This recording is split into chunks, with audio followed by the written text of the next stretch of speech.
This is the second time in the history of Mrwhosetheboss that I'm actually introducing a new series.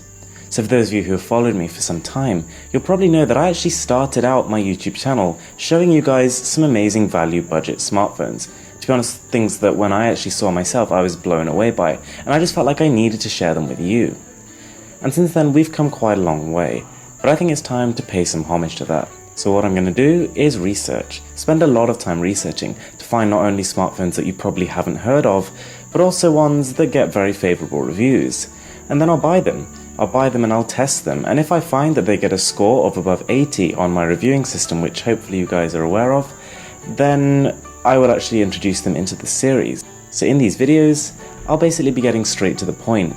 I'm kind of sick of seeing all these reviewers who spend 3 minutes talking about the brand and how they've built up their reputation and how Samsung is beginning to take over and all this kind of stuff. I'll be going straight to what actually matters. So that's basically it, guys. Maybe once you've watched it, if you could leave a comment down below, that would be amazing. Maybe let me know how you found it and things that I could improve, because this is kind of early stages at the minute. Oh, and just as a last little thing, if you don't already follow me on Instagram, if you slap that follow button, that would be amazing. There's some pretty cool stuff coming, let's just say. Okay, we're gonna start now. We gotta start this video. Okay.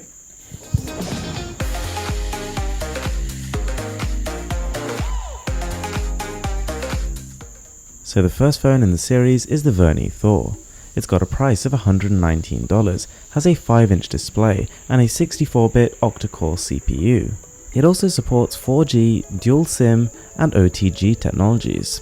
So in terms of performance, the device comes equipped with a octa-core 64-bit MT6753, a Mali T720 for graphics, and 3GB of RAM. And all of that, guys, it screams mid-range. The gaming performance is pretty adequate. You can play all 2D games fine, all 2.5D games fine, and even, to be honest, most 3D games fine. It won't quite play the modern combats at full frame rates, but it's still very serviceable as a gaming device.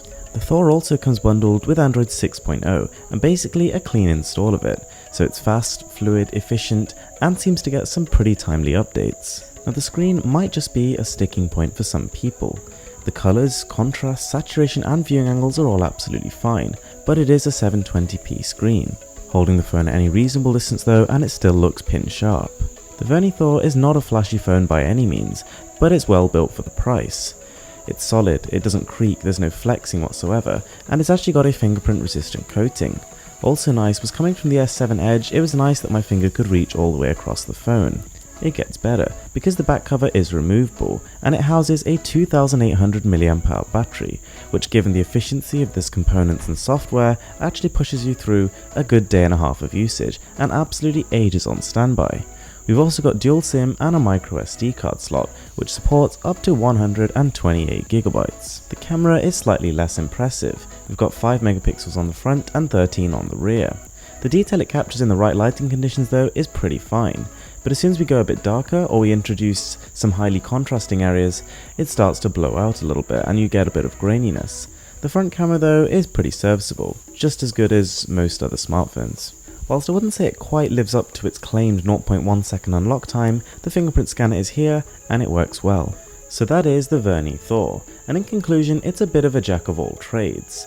It doesn't do anything outstanding, there's no groundbreaking technology here, but it does at least as good as you'd expect for the price in basically every single area, and so in terms of its overall value proposition, it's pretty fantastic.